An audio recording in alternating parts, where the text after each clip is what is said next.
Dahil nananampalataya tayo sa ating Panginoon na bukas, gigising tayo. Amen! Amen! Amen! Diba? Hindi mo lang, pero sinasit natin yung reload. Diba ganun kabuti ang Diyos? Panghawakan lang natin yung kapangyarihan ng Diyos. Hindi tayo pababayaan ng Diyos. Maraming beses kasi tayo kaya hindi tayo nagiging mapagpasalamat. Hinahanap natin yung wala. At kung meron man tayo, hindi tayo nakakontento. Meron ka ng iPhone 15. Anong susunod? 18. Gusto ko mapalitan to kasi luma na to iPhone 16 hindi naman matatapos yun may iPhone 16 ka na next year. Anong susunod? Susunod? Hindi matatapos hindi matatapos ba yung kakontento ka mo dahil lagi mong gusto yung iba? Why don't we be content on what we have? Amen. No? Sabi ni Miss, nakita ko si Dale, sinubasan ko yun sa internet, sabi niya, be content with what you have while working for what you don't have. So kung ano yung nasa iyo, makontento ka. Pero kung meron kang gusto, you strive your best. Pero maging kontento ka, hindi yung lagi ka na lang nalulungkot, Panginoon, wala ako nito, wala ako nito. Diba? Magpasalamat tayo kung ano yung meron tayo. Pero pagpursige natin makuha yung mga bagay na wala tayo. Mabuti ang Diyos sa ating buhay. Alam nyo kasi, tayo nadadaya lang ng mga advertisement. Yung mga advertisement, madadaya lang yan. Pinipilit na isang bagay kailangan mo. Diba? Hindi mo naman kailangan, pero pag ipinilas siya sa advertisement, parang kailangan mo siya. Inabot nyo ba yung panahon na walang cellphone? Inabot nyo ba yung panahon na walang cellphone? Yes. Pwede naman, di ba? Nalatag na. Masaya pa nga.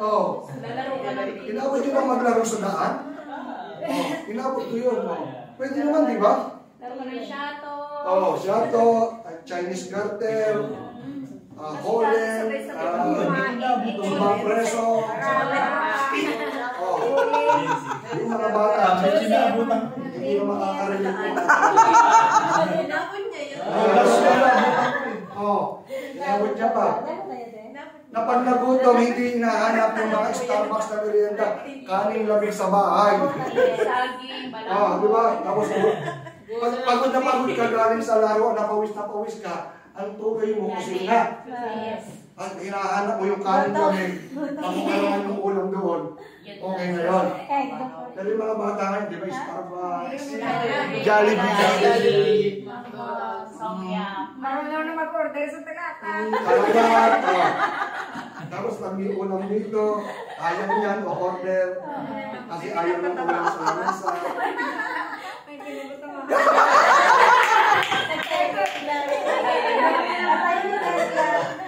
Wala akong sinasabi.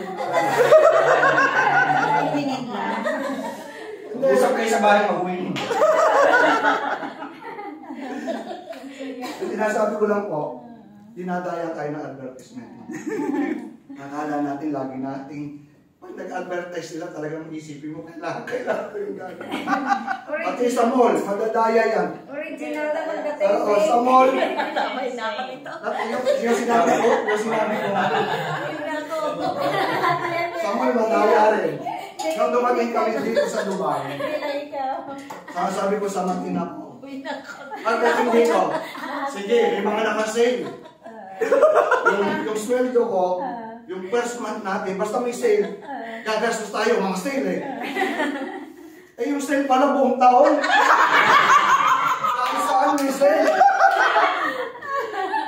Diba?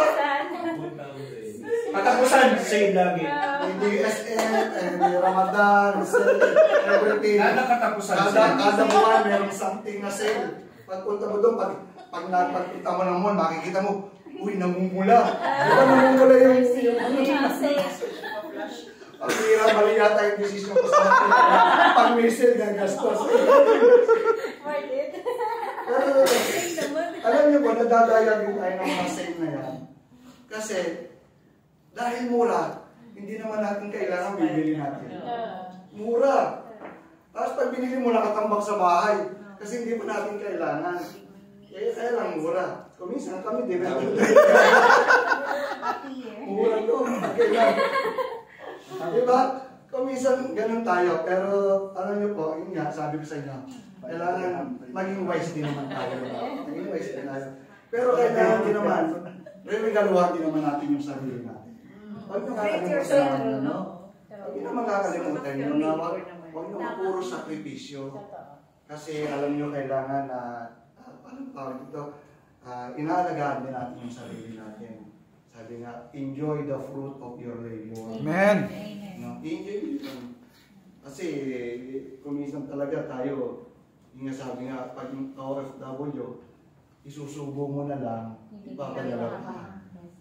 Pero sometimes, enjoy naman natin yung mga sweldo natin. O, kasi tayo naman yung nagtatrabaho, at saka yung lalo na yung health natin. No? Huwag nating pababayaan dahil kung wala nang nasira na yung health natin, tapos na rin yung mga taong naghihintay sa atin, wala na rin silang aasahan.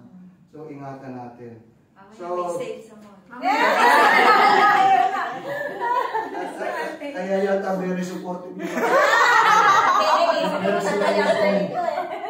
tinanong ko sila kung sasama sa akin ngayon eh. Sasama daw sila eh. Hindi daw meron kang support sa tinatanong ko kung ako lang yung pupunta. Ewan ko, hindi ko alam kung meron silang maitim na bagay. So, tingnan ko natin. So, kailangan natin baguhin yung sarili natin. Kuminsan kasi mapaghanap tayo sa Panginoon, lagi natin hinahanap yung wala, yung kulang. Pero sabi nga, we should have a grateful heart. No? Naging mapagpasalamat tayo sa Diyos. Lahat ng nangyayari, alam ng Diyos. At ang gagawin lang natin ay magpuri at magpasalamat sa Diyos. Amen. Kasi alam naman niya yan eh. Panginoon, kaya nga kami